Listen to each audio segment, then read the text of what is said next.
What's up, family? Gerald the Bossman here. You're tuned into the Bossman Show on AM 1010, AM 1430, 1055 The King. Let the King out at 105theking.com and the Bossman Show at bossmanshow.com. Hit me up on Instagram, The Bossman Show, Twitter at Bossman Show, and Facebook, Bossman Show. It's the Bossman on your radio. Listen to the Bossman Show with your host, JR, Saturdays at 9 a.m. right here on AM 1010, The King. BS3 Network, changing the way you watch TV. Yes, BS3 Network, changing the way you watch TV, covering content and hot topics from A to Z, sports, music, society and culture, movie reviews, you name it, we have it. Check it out on bs3network.com or check us out on Roku, BS3 TV on Roku, as well as check out your favorite podcasts on all podcast platforms or Spreaker.com/BS3 Network. You are now tuned to BS3 Network.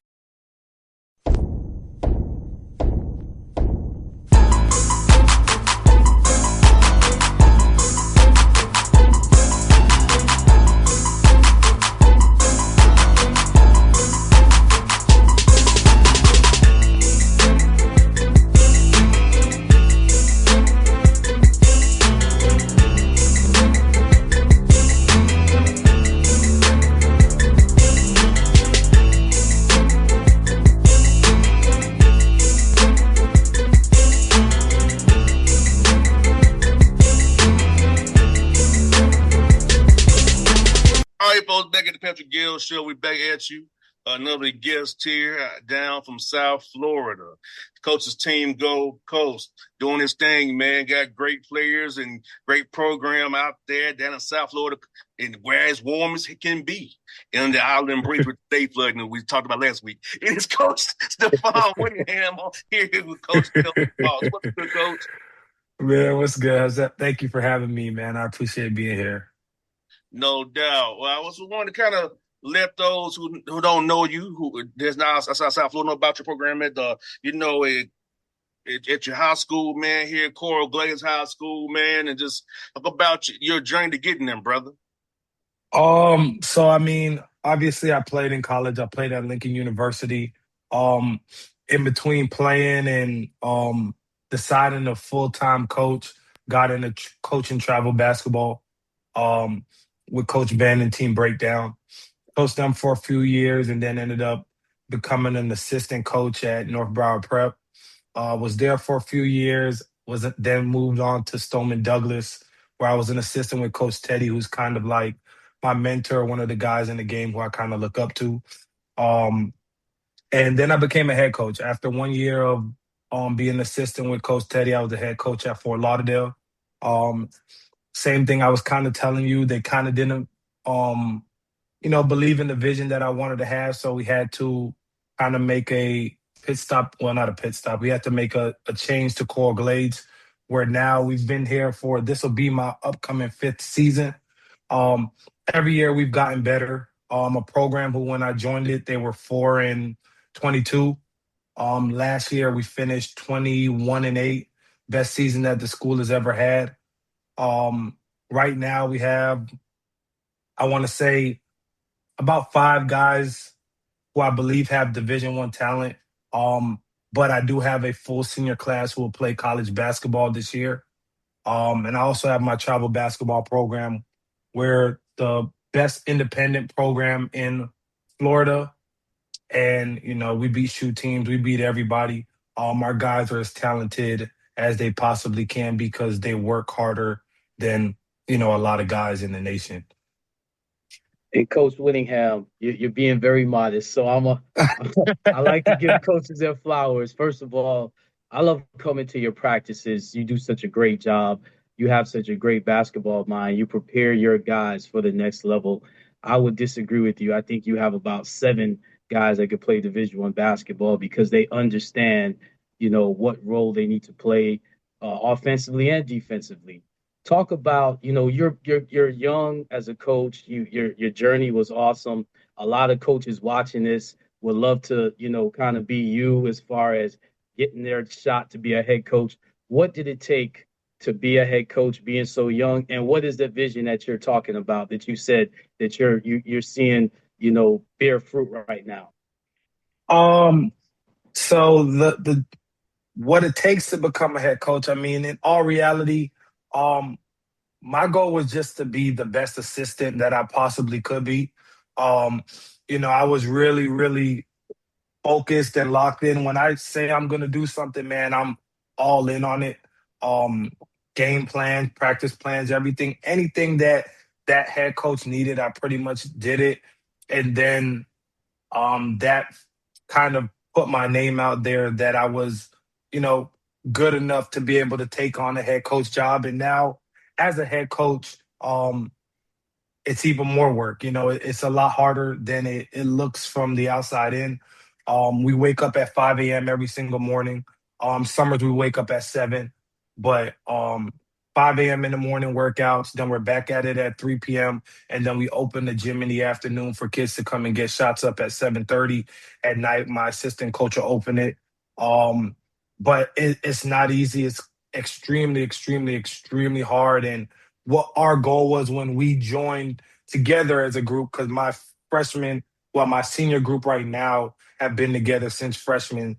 We want to win a state championship. Our goal is to win a state championship. Last year, we were one game away. Should have got it done, but fell short. We're truthfully a team who is really good the second time. That's one of the things that I've learned through my group is that we always need a chance at opportunity to develop and grow and kind of see where we lacked to be able to get back to it and attack it the right way. And we've done that every year. We've made one step closer, district championship, district regional quarterfinals, um, regional semis, and last year we made it to the regional championship. So this is our year that we believe that if we do what we're supposed to, we're going to break through and win a state championship this year.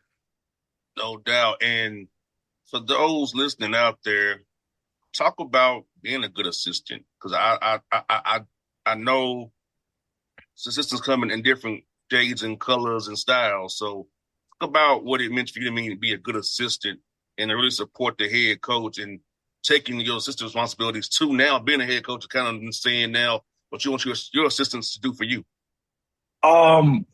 So a crazy story. My first job as an assistant coach at the high school level was with a great coach, an absolute great coach. He's had so much success. His success kind of started obviously while I was there. The program started to build, and now um, they're also a national program who's been nationally ranked, who's won really big games. And one of the biggest things that I took from that situation was um, always involve your assistant coaches. Um, they want to feel as if they are part of a team. They don't want to just show up every single day and have no say and walk into a game and not know what's going on. I think that was one of um, the places where I struggled with because that's what I wanted as an assistant coach. That's what I looked and I didn't really get that. And it was one of the staples that I took. Hey, when I become a head coach, I'm gonna make sure that I never do that.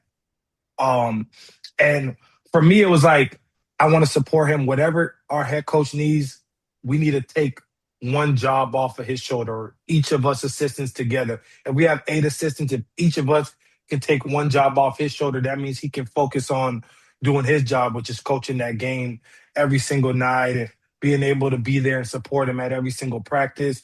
Just whatever coach needed, you had to be um, you just can't have any pride or an ego. You have to understand that it's not about you. It's about the kids when it comes down to it.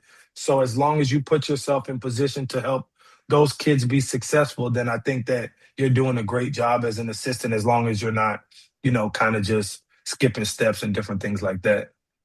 So, Coach, I have a question for you because I remember last year around this time, maybe a few weeks earlier, we saw each other in Georgia with you guys, and I was just looking at you, shaking my head like, Coach, you don't stop, man, and you have like a family dynamic with your travel team. Talk about the work-life balance of being not just you have a vision of not just being a winning high school coach, but you really want to help your young men.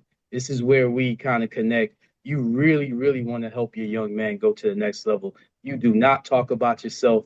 You only talk about your kids.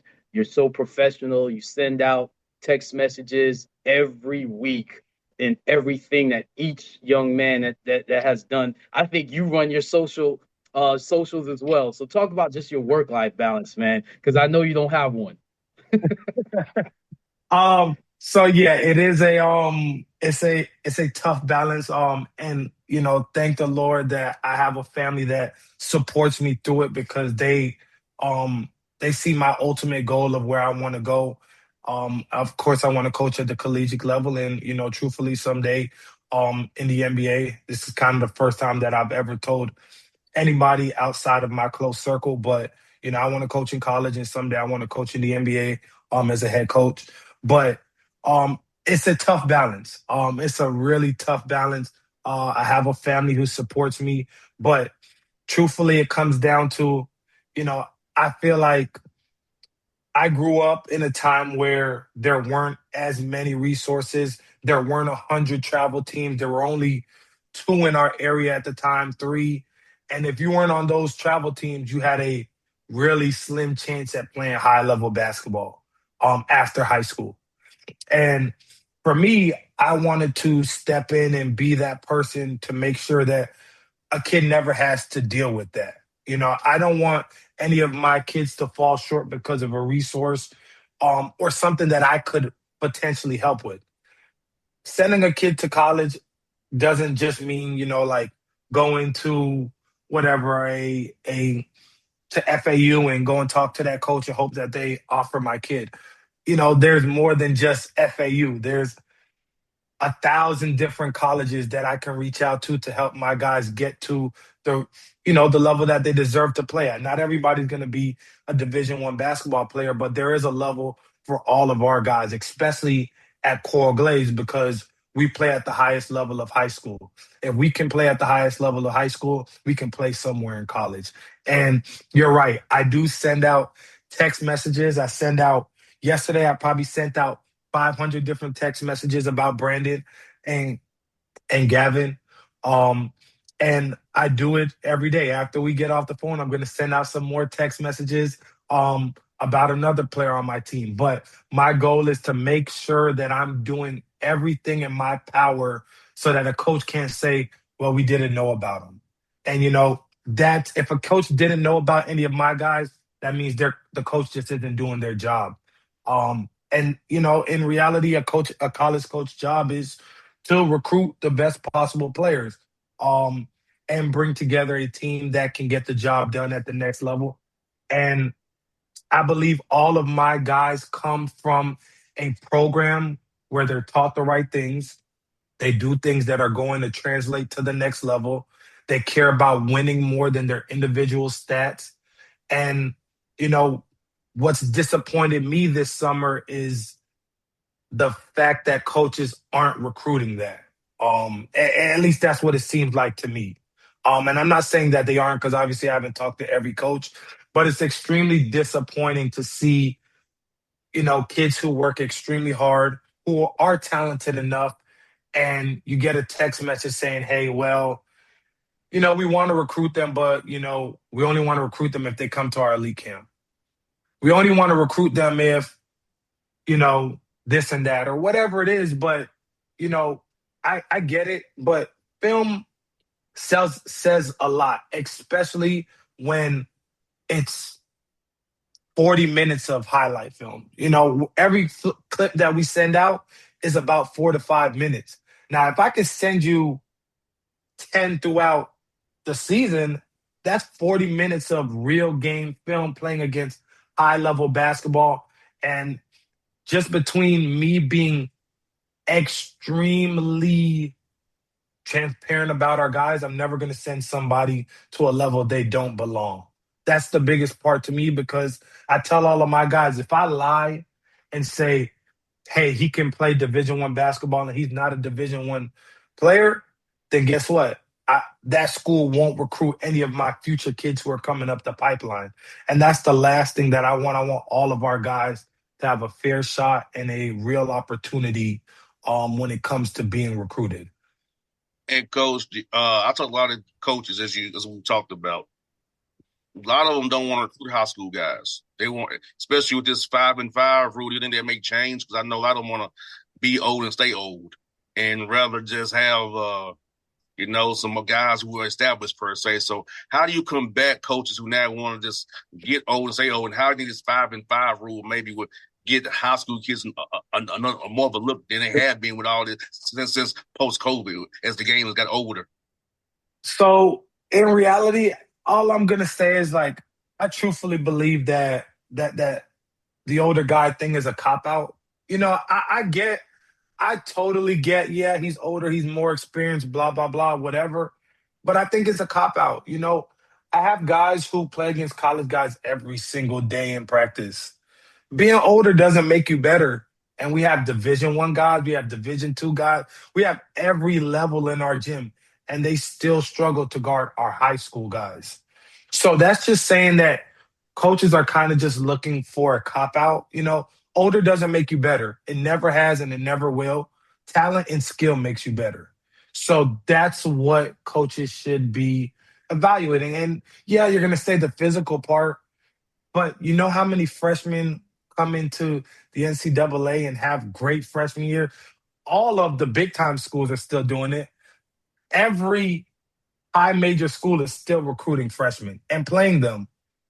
But, our mid majors or low majors are saying no, but we're combating younger guys with older guys. And, I don't know if that really makes sense because in reality, I mean, a lot of the younger guys are still going and getting signed and getting drafted. So if it's just about winning, then, I don't know if we're going about it the right way. That's just Well, my opinion. well, I can speak on one in particular that's now a freshman at Kennesaw State, Kyler Theopile. That's his pronouncing his TFL. last name, Yep. Theophil. Kyler TFL. Yep. So I just know him as Kyler. When I talk to him and I talk to one of my former players that's on your staff, Coach Milligan, and I told Kyler to his face, I said, man, you're special. I don't care how young you are, you're special. And I saw him against some of your college guys that came back, and he was clearly the best player on the floor. And every time I see you, I always ask about him, and you're telling me, hey, he's doing really well. So just talk about him in particular, and I want you to talk about him in the perspective of because I like to put things. I'm big on faith. So you're a college coach speaking to yourself as a high school coach and talking about Kyler as a first year kid, as a freshman, and this learning curve, and talking to yourself about how special Kyler is. I mean, Kyler is, man, he's a kid that every coach dreams about. In reality, he's the most humble, um, comes from the greatest family. Mom is just coach, whatever is needed, just let us know he's yours. Just take care of him. Make sure that he goes to school. Make sure that he's doing what he's supposed to do. Most importantly, make sure that he turns into a good man. Um, and she trusted me with him, and it turned out how it was supposed to.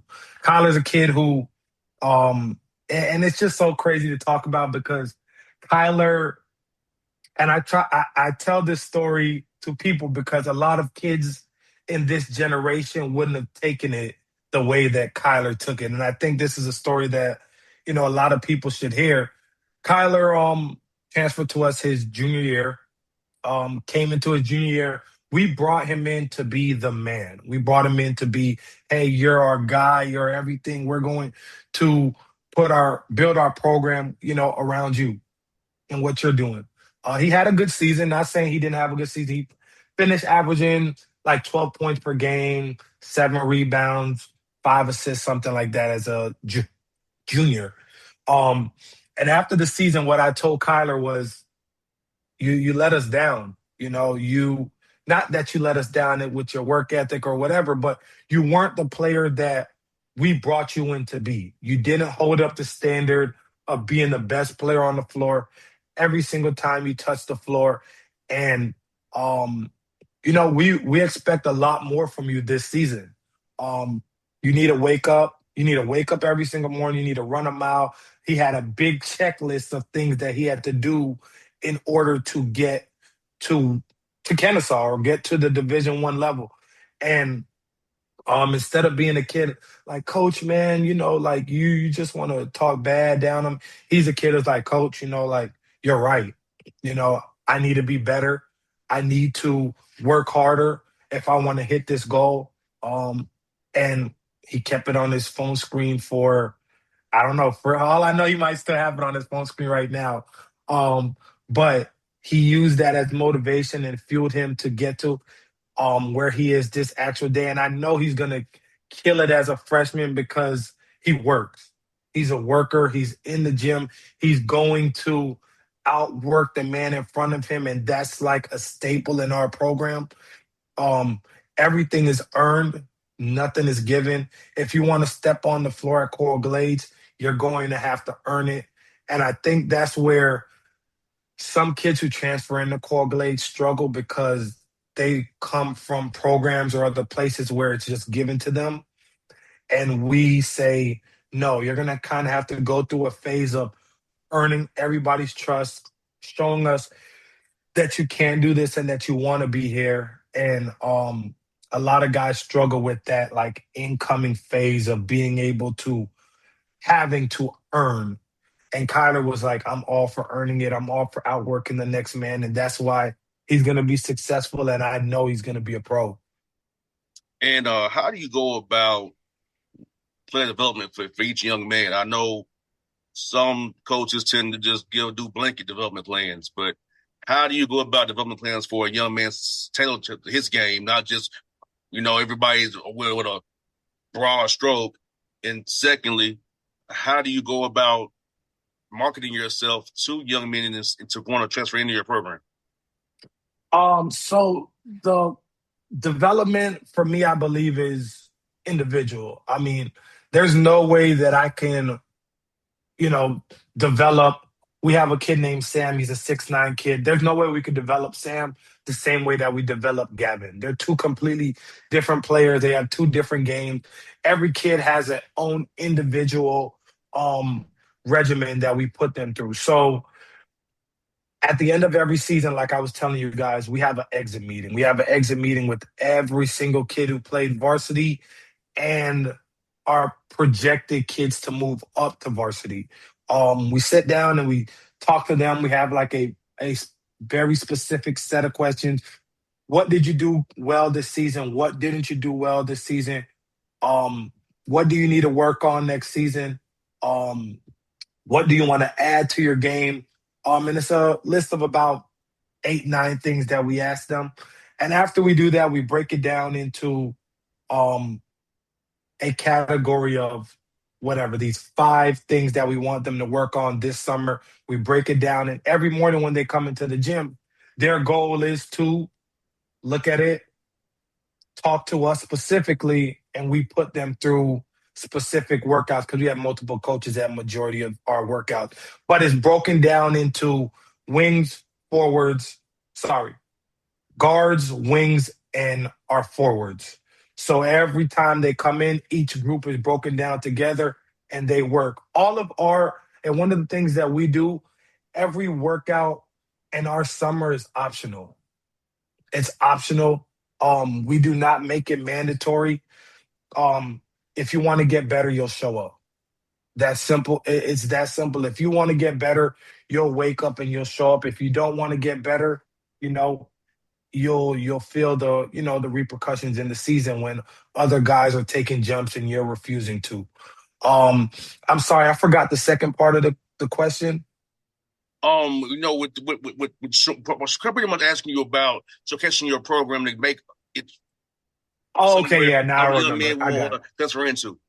So I mean, to tell the truth, we don't really do any marketing whatsoever. Our biggest part is we send everybody who comes to our school to college. I think that's the biggest marketing that there can be. We've had a Truthfully, we've had a 100% ratio. Every kid who wanted to go to college has gone to college. Um, our senior class last year was Jamari, Kyler, Darion. Darion decided that he didn't want to the year before that. All three of our seniors went the year before that.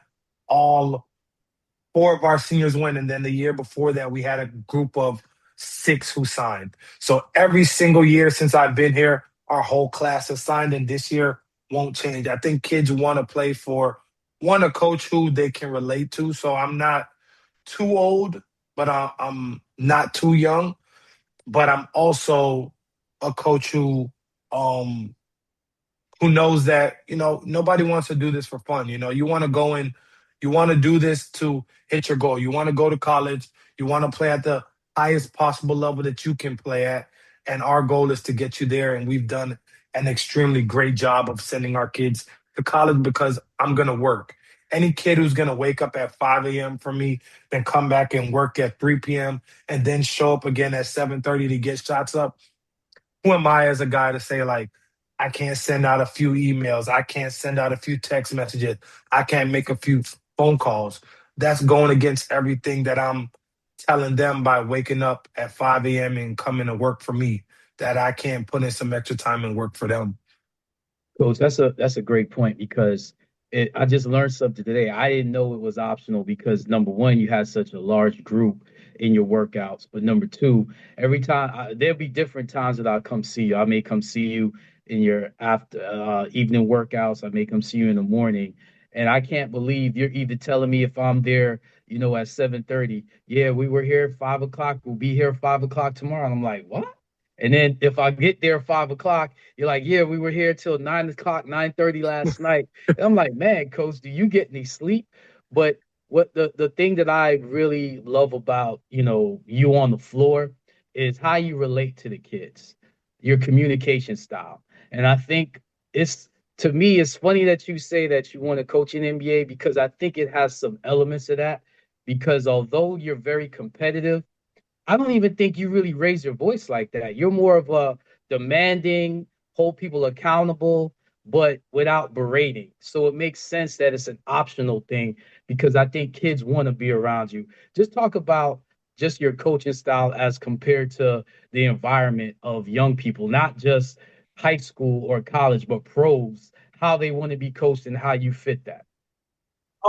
So I base my coaching style off of, truthfully, how I would want to be coached. In all reality, I played basketball. I played in college. I played overseas. Like, I know how I wanted to be coached.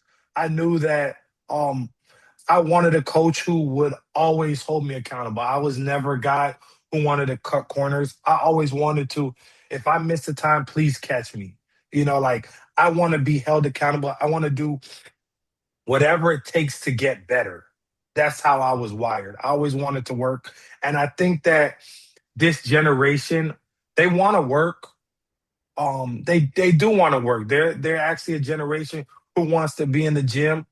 Um, but the thing about it is, in all reality, I just don't think that enough coaches are willing to put in the time to get them in the gym as much as they would like.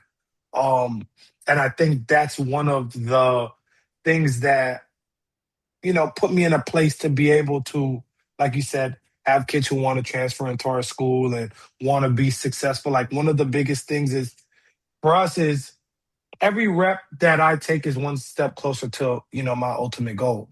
If I want to, whatever, let's say it's 20,000 shots to master jump shooting.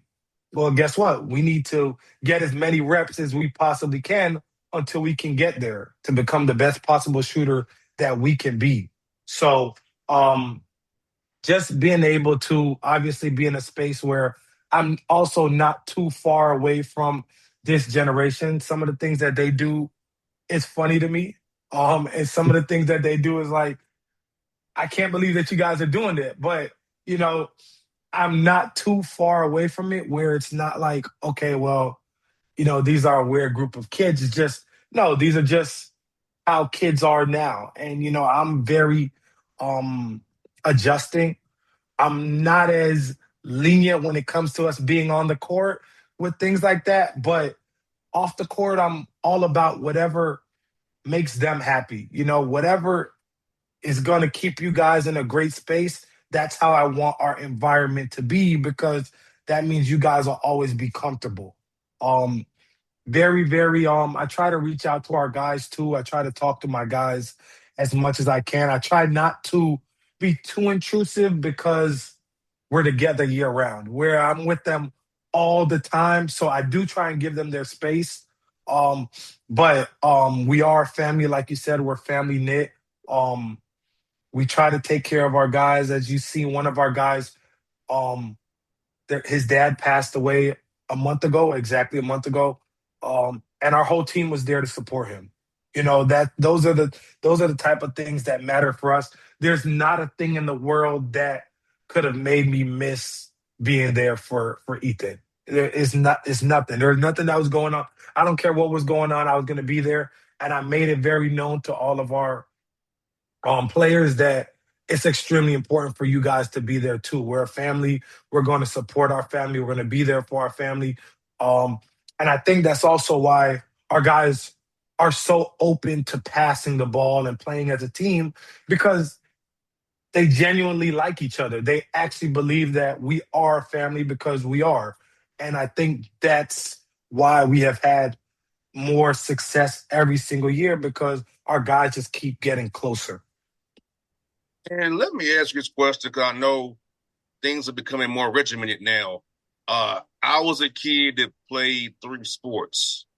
Okay. Football being my best sport, basketball being the second, baseball being the third. So how do you handle a kid like me in my day, where basketball wasn't my main sport? It was more of a sport I did because I could play it, but it wasn't my best sport. And football was the main sport. So how do you handle that situations where I never was an open gym until I had to be when football ended. So how do you handle that scenario if a guy is better at football, but he's serviceable at basketball? And how do you deal with that player or guy? That's something that you want one of your program in these times. So you're gonna think this is the craziest thing that you've probably ever heard. We haven't had any dual sport athletes since I've been there. We haven't had not one. Every kid who plays for Coral Glades basketball, their only sport is basketball. We have not had another kid, and it's not just like we won't take them. It's just for what we're trying to do, man. We need to be locked in. We need everybody locked in. And not saying we're against it, because for sure, if there's a kid who played football who helped our team, we 100% would have them with us. But it just hasn't fallen that way. We've been very, very, um, very picky on the players that we've been able to bring into Coral Glades. They've been one sport athletes, which is just basketball, which means I also get them year round. Our regimen is tough. So for me to ask a kid who just went through a tough day of football practice to say, hey man, we still got workouts at 7:30. Can you make it? You know, that's hard to do, but it's just for our program, that just hasn't been something that we've been able to feel, just because it's all the time. And it's hard to play another sport while doing what we're trying to commit to. Not against it, but we just haven't had to deal with it yet. Well, Coach, I definitely can understand why you don't have people just volunteering. Not a lot of people want to do three times. And the thing that I can compliment you the most about is your young men, your players. They hold each other accountable, and you're on the court or you're on the other side, looking at things. And I like to sit by the group that's not in on the floor and to see how they're locked in. You don't have to tell them, a lot of coaches, they make sure their kids come in and shake, the whatever college coach is in the gym. You don't have to tell them that. Like, you talk to them, You let them know what the schedule is the next day, and then boom, the first thing they do, first of all, when I walk in, they give me a greeting. Then the first thing they do is, come in and shake my hand and just like to give, my condolences to prayers to Ethan. He's a great young man. He's one of the ones, the first ones to come and greet me. And I did not know that his dad passed away. And I think I was there around the time, and it didn't show on the court, which is a testament to his toughness and his, his focus. So definitely want to give prayers to him and his family and to your program, Coach. You're doing an awesome job, and I believe you guys will win the state championship. As a matter of fact, that's the only message I have for your guys when I talk to them. BS3 Network, changing the way you watch TV. Yes, BS3 Network, changing the way you watch TV, covering content and hot topics from A to Z, sports, music, society and culture, movie reviews, you name it, we have it. Check it out on bs3network.com or check us out on Roku, BS3 TV on Roku, as well as check out your favorite podcast on all podcast platforms or Spreaker.com/BS3 Network. You are now tuned to BS3 Network. What's up, family? Jared the Bossman here. You're tuned into the Bossman Show on AM 1010, AM 1430, 1055 The King.